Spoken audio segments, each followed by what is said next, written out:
Commissioner police यांना आम्ही निवेदन दिलं आहे की पहिल्यांदाच खूप वर्षानंतर किंवा पहिल्यांदाच राजकीय हेतू पुरस्सर पॉलिटिकली मोटिवेटेड मर्डर हा सोलापुरात झालाय.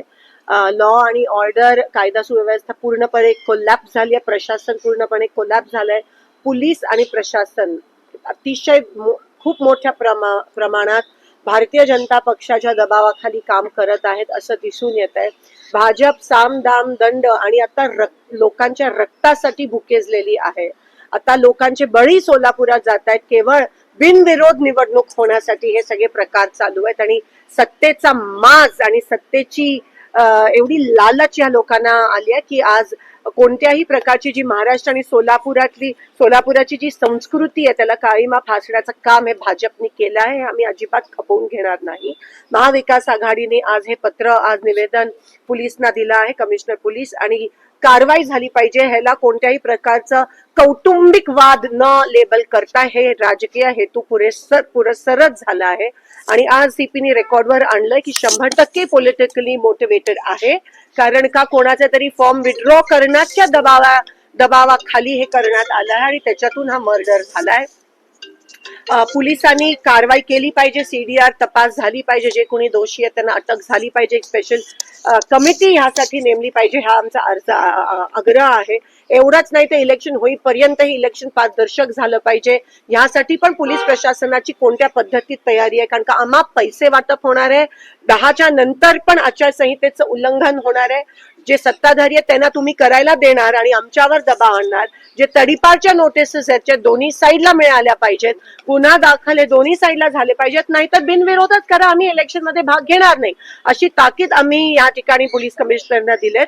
आणि कोणत्याही दबावाखाली न येता एक चांगले पोलीस ऑफिसर म्हणून तुम्ही काम करा. पोलीस प्रशासन अतिशय खूप मोठ्या प्रमाणात दबावाखाली दिसून येत आहे. फॉर्म भरायच्या दिवशी पण, फॉर्म विड्रॉलच्या दिवशी पण आणि भरायच्या दिवशी पण काही ठिकाणी दिसून आलं की त्यांच्या लोकांना आतमध्ये सोडत होते आणि आमच्या लोकांना नव्हते सोडत. अजूनही जे इलेक्शन यंत्रणा आहे त्यांच्याकडून याद्या डिक्लेअर झाल्या नाहीत, हे तुम्ही बघू शकता. मुद्दामून विरोधी पक्षाचे काही कॅन्डिडेटची नावं पण या ठिकाणी यादीत येत नाहीयेत. हे पहिल्यांदाच गंभीर स्वरूपात असं झालं असेल आणि ह्याचा किती मोठ्या प्रमाणात दबाव आणि किती मोठ्या प्रमाणात तुम्ही लोकशाही आणि संविधानाची हत्या करताय. तुम्हाला कसली भीती आहे? तुम्ही आमचेच कॅन्डिडेट एक तर पळून घेऊन जाता, त्यानंतर तुम्ही 3 नंतर एबी फॉर्म द्यायला, 3 नंतर कोणतेही कागदपत्र, एबी फॉर्म असो किंवा नसो, तुम्हाला स्वीकार करण्याचा काही अधिकार नाहीये. ते साफ डिस्क्वालिफिकेशन साठी ग्राउंड बनू शकतं. आणि म्हणून आम्ही रिट पिटिशन हायकोर्टमध्ये दाखल करणार आहोत. लीगल नोटीस देखील आम्ही पाठवतोय.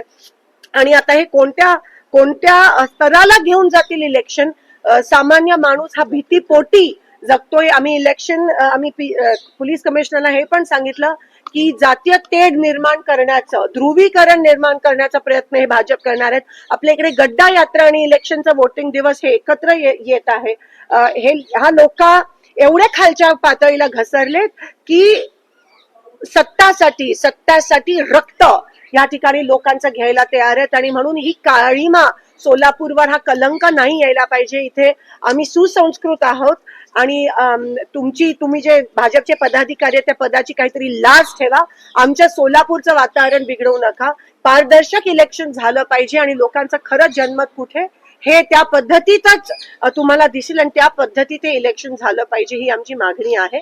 उद्या सकाळी 10 ते 12 आम्ही बाबासाहेब आंबेडकरांच्या पुतळ्याच्या समोर शांततेत त्या ठिकाणी बसणार आहोत आणि जे होत आहे एकंदरीत आम्ही त्याचा विरोध काळी फीत लावून करणार आहोत. पोलीस कमिशनरना आम्ही ते ऑलरेडी सांगितलं आहे. मनसे नेते